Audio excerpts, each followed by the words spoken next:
Good morning. Today, 1st September 2025, Monday. Wisdom of word of God morning ડિવોશનમાં આપ સર્વનો આવકાર કરવામાં આવે છે અને પ્રેમી સલામ પાઠવવામાં આવે છે.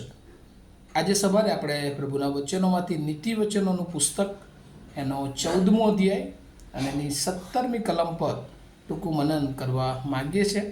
અને પ્રભુનું વચન આ પ્રમાણે કહે છે, જેને જલ્દી ક્રોધ ચડે છે તે મૂર્ખાઈ કરશે અને દુષ્ટ યોજના કરનાર ધિક્કાર પામશે. NIV બાઇબલ પ્રમાણે Proverbs chapter 14 verse 17, a quick tempered man does foolish things and a crafty man is hated. અને આ પ્રભુનું વચન છે. અને જો એને એક મુદ્રાલેખ એક થીમ તરીકે આપણે જોઈએ તો કેરેક્ટર ટ્રેટ્સ ડિસ્ટેસ્ટફુલ, અને એટલે કે ચારિત્ર્ય લક્ષણો એ ઘણી બધી વાર એવા જીવનમાં હોય છે કે જે અણગમતા પણ બની શકે છે. માણસના જીવનમાં જ્યારે આપણે જોઈએ છીએ ત્યારે બે પ્રકારના જે લક્ષણો છે એ અણગમો ઊભો કરે છે, અથવા તો એ લક્ષણો એને જીવનની જુદી દિશા તરફ એ લઈ જતા જોવા મળે છે. અને એમાં અહીંયા વચનમાં કહે છે કે જેને જલ્દી ક્રોધ ચડે છે તે મૂર્ખાઈ કરશે. હવે જેને વધારે ક્રોધ આવે છે એ એટલા માટે મૂર્ખાઈ કરે છે કે એ ક્રોધમાં શું કરી બેસે છે એને ખબર પડતી નથી, એ ભાન ભૂલી જાય છે અને પછી એ કોઈને કોઈ પાપ કરી બેસે છે. અને એટલા માટે એ જ્યારે ગુસ્સો આવે છે ત્યારે એ ગુસ્સામાં એ ન કરવાનું કામ પણ કરી બેસે છે અને પછી તે પાછળથી એને પસ્તાવો થાય છે. પણ ઘણી બધી વાર એ પસ્તાવો એ એના જીવનમાં આવે એ પહેલાં તો બહુ મોટું નુકસાન એના જીવનમાં થઈ ગયું હોય છે. જૂના કરારમાં આપણે મૂસાનું જીવન જોઈએ છે.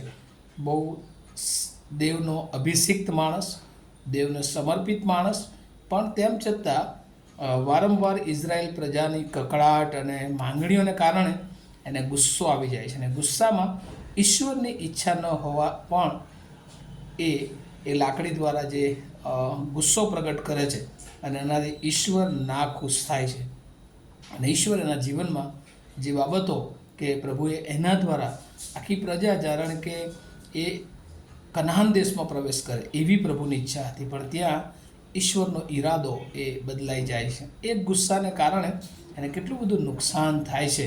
અને એ જ રીતે જ્યારે આપણા જીવનમાં પણ ગુસ્સો આવે છે, યાકૂબનો પત્ર એનો 4થો અધ્યાય અને 1થી આગળની કલમો જોઈએ તો કે છે ગુસ્સાથી ઘણી બધી વાર લડાઈ, ટંટા, લોભ, કોઈ ઈચ્છા ઉત્પન્ન થાય છે. અને એટલા માટે ગુસ્સો એ ઘણી બધી વાર ઈશ્વરના માર્ગોથી દૂર લઈ જનારો એ બની જતો હોય છે. અને એટલે ગુસ્સા પર બાઇબલ કહે છે કે કંટ્રોલ કરવો એ બહુ જરૂરી છે.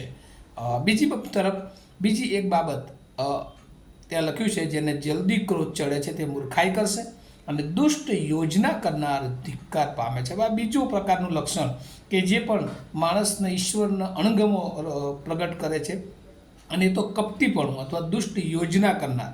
અહીંયા તો લખ્યું છે અને ક્રાફ્ટી મેન ઇઝ હેટ, એટલે જે કપટી માણસ છે એને જાણે કે ધિક્કાર પાત્ર બનશે એવી વાત અહીંયા લખવામાં આવી છે. કારણ કે દુષ્ટ યોજના કરનાર એ હંમેશા એને એવું લાગે છે કે હું બીજાના માટે દુષ્ટ યોજના કરું છું, પણ ઘણી બધી વાર એ પોતાની યોજનામાં એ ફસાઈ જતા જોવા મળે છે.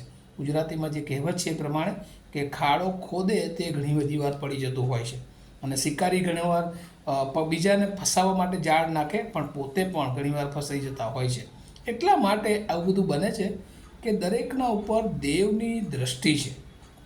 આપણને એવું લાગે કે કોઈકને આપણે ખરાબ બાબતોથી, ક્રૂર દ્રષ્ટિથી આપણે ફસાઈ દઈશું, પણ ઈશ્વર એ બધું જોતા હોય છે. અને ઘણી બધી વાર આ કપટપણું એ પોતાને નુકસાન કરે છે અને પોતાના જીવનને, પોતાના કુટુંબને નુકસાન કરે છે.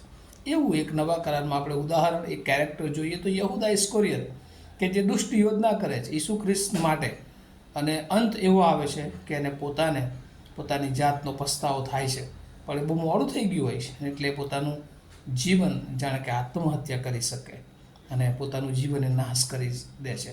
અને એટલે આજે પણ એ વ્યક્તિનું જ્યારે નામ આવે ત્યારે લોકો એને ધિક્કાર રીતે જોવે છે અને જીવનને સારી બાબતો તરફ જોતા નથી.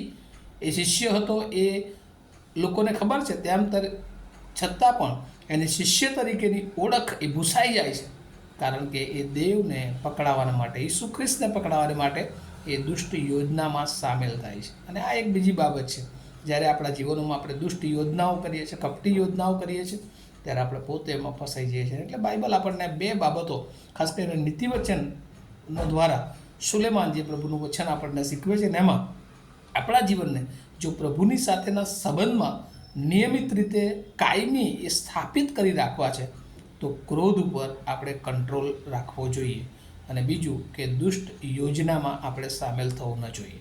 અને આ બે બાબતોની જો કાળજી આપણા જીવનમાં આપણે રાખીએ છીએ, તો ચોક્કસ પ્રભુ આપણને શૈતાનની કુયુક્તિઓથી, દુષ્ટ યોજનાથી આપણું રક્ષણ કરે છે, અને પ્રભુ સાથેના સંબંધોમાં આપણે આગળ વધી શકીએ છીએ, વૃદ્ધિ પામી શકીએ છીએ, અને પ્રભુનો મહિમા આપણા જીવન દ્વારા પ્રભુ એ કરી શકે છે. હવે સવારે આ વચનો સમજવાને માટે પ્રભુ એની બહુ જ કૃપા આપણ સર્વને આપે. આવો આપણે પ્રાર્થના કરીએ.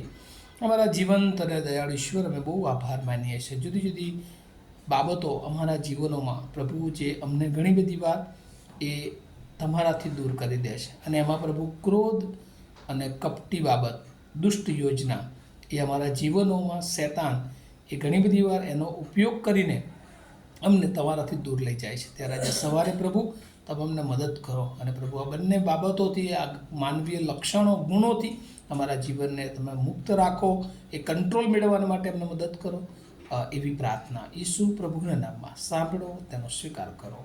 આમીન. Have a nice day to all of you. Thank you.